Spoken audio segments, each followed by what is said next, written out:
Hello everybody, let's GK पर आपका स्वागत है।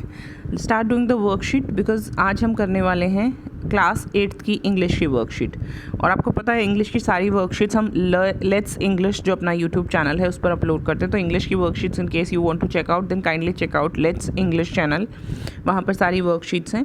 सब्जेक्ट है इंग्लिश ऑब्वियसली और क्लास है 8th और वर्कशीट नंबर है 4 बिकॉज 3 वर्कशीट्स हम लोग ऑलरेडी कर चुके हैं।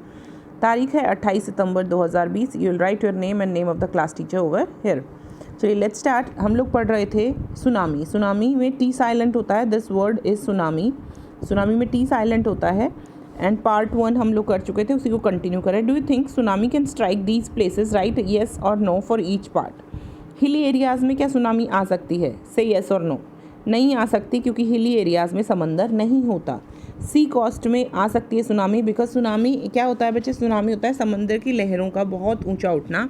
When ever an earthquake takes place within sea, समंदर या महासागर में जब भूकंप जैसी स्थिति होती है तो समंदर की लहरें बहुत ऊंची उठती हैं और मैदानी इलाकों में समुंदर के नज़दीक वाले रिहायशी इलाकों में घुस जाती हैं और काफ़ी चीज़ों को डुबो देती हैं, काफ़ी चीज़ों को बहा देती हैं क्योंकि पानी बहुत फोर्स से आता है और बहुत ऊंची ऊंची लहरें उठती हैं।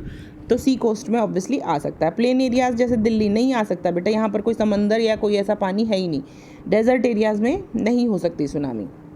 Let's read about another young girl from Andaman and Nicobar Islands who survived the disaster। यहाँ पर एक टर्म लिखा है ISLAND, आइलैंड्स बोलते हैं बेटा, इसमें S साइलेंट है। क्या साइलेंट है? S साइलेंट है and we call this term islands. तो अंडमान एंड निकोबार एक लेट्स रीड, चलिए पढ़ते हैं अबाउट के बारे में। अनदर एक दूसरी यंग गर्ल, छोटी बच्ची, फ्रॉम कहाँ से? अंडमान एंड निकोबार आइलैंड, जो अंडमान निकोबार आइलैंड्स से है। हु, जो सर्वाइव्ड द डिज़ास्टर, जिसने इस डिज़ास्टर को सर्वाइव किया, यानी कि वो इस डिज़ास्टर में सुनामी में बच गई थी। अलमस पेज नंबर 26 और 27 है आपकी बुक का, जो कि हनी ड्यू बुक है, वहाँ से बुक खोल कर पढ़ सकते हैं। Almas Javed was 10 years old, वो 10 साल की थी Almas Javed. She was a student of Carmel convent in port Blair. Andaman Nicobar की कैपिटल है पोर्ट ब्लेयर, वहाँ पर एक स्कूल है कार्मल कन्वेंट, वो उसकी स्टूडेंट थी। Where her friend had a petrol pump, जहाँ पर her father had a petrol pump, उसके पापा का एक पेट्रोल पम्प था। हर मदर राहिलाज home was in Nancowry island, उसकी मम्मी का घर, जो राहिला थी उसकी मम्मी, उनका घर था नैन कौरी आइलैंड में।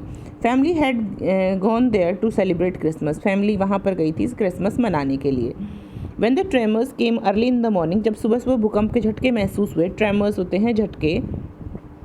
The family was sleeping, family सो रही थी। Almas father saw the sea water recede, Alma के पिताजी ने देखा कि समंदर का पानी रिसीड हो रहा है, पीछे की तरफ जा रहा है, समंदर के किनारों से पीछे की तरफ यानी समंदर की तरफ जा रहा है।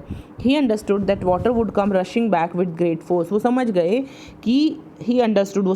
दैट कि द वाटर, पानी, वुड कम, आएगा, रशिंग, वापस, बैक विद ग्रेट फोर्स, ज़्यादा फोर्स से, बहुत ज़्यादा फोर्स से वापस आएगा। ही वॉक एवरीवन अप, उन्होंने सबको उठाया and tried to rush them to a safer place, और भाग कर उनको सेफर प्लेस पर ले जाने की कोशिश की। As they ran her grandmother was hit on the head by something and he fell down. Grandfather, जब वो जा रहे थे, एज दे रैन, जब वो दौड़ रहे थे, हर ग्रैंडफादर, उसके दादा या नाना, was hit on the head, उनके सर पे चोट लगी, बाय समथिंग, किसी चीज़ से, एंड ही फेल डाउन, और वो गिर गए। Her father rush to help him, उसके पिताजी दौड़े उनकी हेल्प करने के लिए। Then came the first giant wave, तब सबसे ऊंची एक पहली लहर आई, that swept both of them away, जो उन दोनों को बहा ले गई। Almas mother and aunt stood clinging on the leaves of a coconut tree, Almas की मदर और आंट यानी चाची या ताइयाँ स्टूड, खड़ी रही, क्लिंगिंग, चिपकी हुई, चिपकना, किसी चीज़ को चिपट जाना, to the leaves of a coconut tree, coconut tree के पत्तों पर वो चिपके रहे, पकड़े रहे उनको। कॉलिंग आउट टू हर, उसका नाम लेते रहे। A wave uprooted the tree, एक लहर आई और वो उस पेड़ को अपरूट कर दिया, उखाड़ दिया। And they too were washed away, और वो भी बहकर चले गए। Almas was a log of wood floating, Almas ने देखा, सॉ मतलब देखा, अ लॉग ऑफ वुड, एक लकड़ी का टुकड़ा, फ्लोटिंग यानी तैर रहा था। She climbed on to it, वो उस पर चढ़ गई। देन शी फेंटेड, फिर वो बेहोश हो गई। व्हेन शी वोक अप, जब वो जागी, she was in a hospital in Kamorta, वो एक हॉस्पिटल में थी कमोरता में। From there she was brought to Port Blair, वहाँ से उसको पोर्ट ब्लेयर लाया गया। The little girl does not want to talk about the incident with any one, वो छोटी बच्ची डज नॉट वांट, नहीं चाहती, टू टॉक, बात करना, अबाउट, के बारे में, द इंसिडेंट, घटना, विद एनीवन, किसी से उस बारे में बात करना नहीं चाहती। शी इज़ स्टिल ट्रॉमेटाइज्ड, वो अभी भी भयभीत है, ट्रॉमा में है, खौफ में है। ठीक है बच्चे। Now sequence the events, sequence करिए इन इवेंट्स को, इन पिक्चर्स के हिसाब से, as they occur in the passage, और जैसे कि पैसेज में दिखाया गया कि कब कब हुई। Right correct serial number in the boxes, serial number लिखिएगा। सबसे पहले क्या हुआ? सबसे पहले बेटा एक जाइंट वेव आई, तो ये होगा फर्स्ट। ठीक है बच्चे, ये होगा फर्स्ट। जाइंट वेव आई, सबको बहा ले गई। ठीक है बच्चे, ये रहा, सबको बहा ले गई। वो देखिए यहाँ पर ये बच्ची है और यहाँ पर एक लॉग ऑफ वुड है, वो उसके ऊपर बैठ जाते हैं। और तीसरा क्या है? उसने अपने आप को एक हॉस्पिटल में पाया। This is third step. ठीक है बच्चे। नेक्स्ट,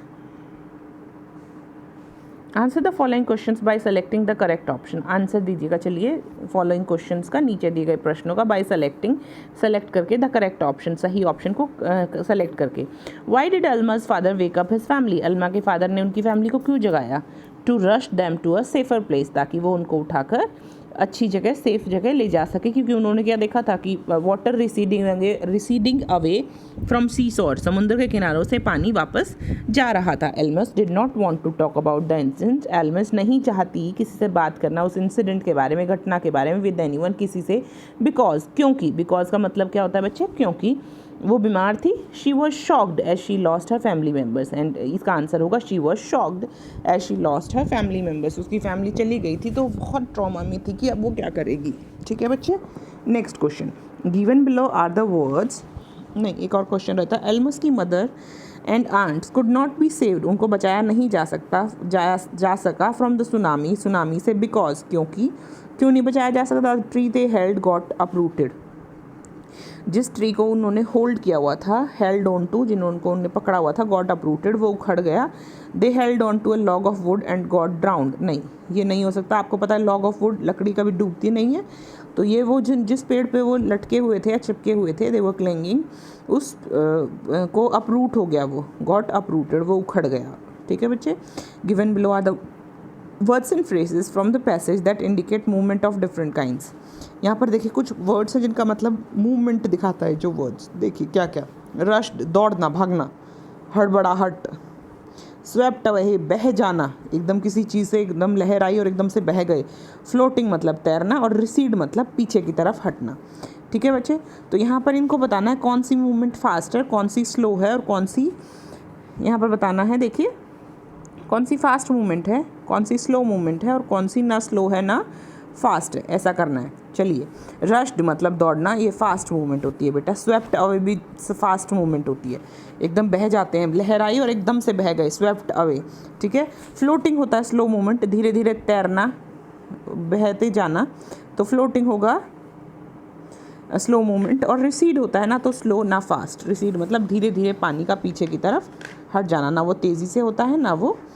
ठीक है बच्चे, ये थी आज की वर्कशीट क्लास 8 की। अगर कोई डाउट हो तो पूछिएगा। मिलते हैं अगली वर्कशीट के साथ क्लास 8। Bye bye.